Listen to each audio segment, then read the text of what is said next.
ನೀವು ಆಂಟೋನಿ ನೋಡಿ ಭಯ ಪಡ್ತಾ ಇದ್ದೀರಾ, ಅವನ ಸಾಮ್ರಾಜ್ಯ, ಅವನ ರಾಜಕೀಯ ಶಕ್ತಿ ನೋಡಿ ಭಯ ಪಡ್ತಾ ಇದ್ದೀರಾ. ಆದ್ರೆ ನನಗೆ ಯಾವ ಭಯನೂ ಇಲ್ಲ, ಯಾರ ಭಯನೂ ಇಲ್ಲ. ಇರೋದೆಲ್ಲ ಒಂದೇ ಭಯ, ದೇವ್ರ ಭಯ. ನಾನು ಇದನ್ನು ಕೇಳಿ ಕೆಲಸ ಮಾಡೋದಿಲ್ಲ, ಇದನ್ನು ಕೇಳಿ ಕೆಲಸ ಮಾಡ್ತೀನಿ. ನೀವೇ ತೀರ್ಮಾನ ಮಾಡಿ. ಆಂಟೋನಿನ, ಜಯಸಿಂಹನ, ರಾಮನ, ರಾವಣನ, ನೀವೇ ಡಿಸೈಡ್ ಮಾಡಿ.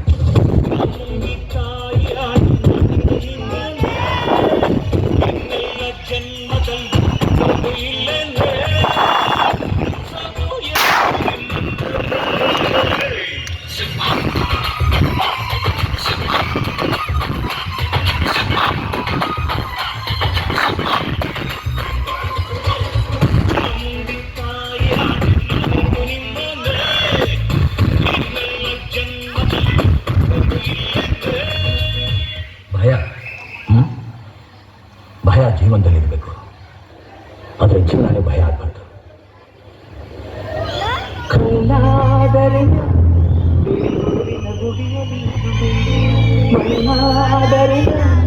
ಕೋಲಾರದ ಮಣ್ಣಲ್ಲಿ ಬೆಳೆದೆ, ಬರವಾದರೆ ನಾನು ಚಾಮುಂಡಿಗೆ ಬೆರಲಾಗಿರುವೆ.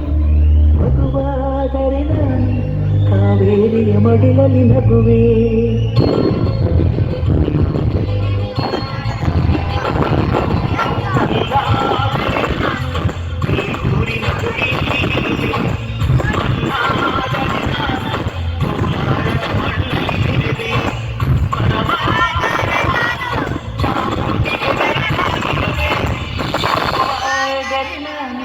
ಕಾವೇರಿಯ ಮಡಿಲಲ್ಲಿ ನಗುವೆ.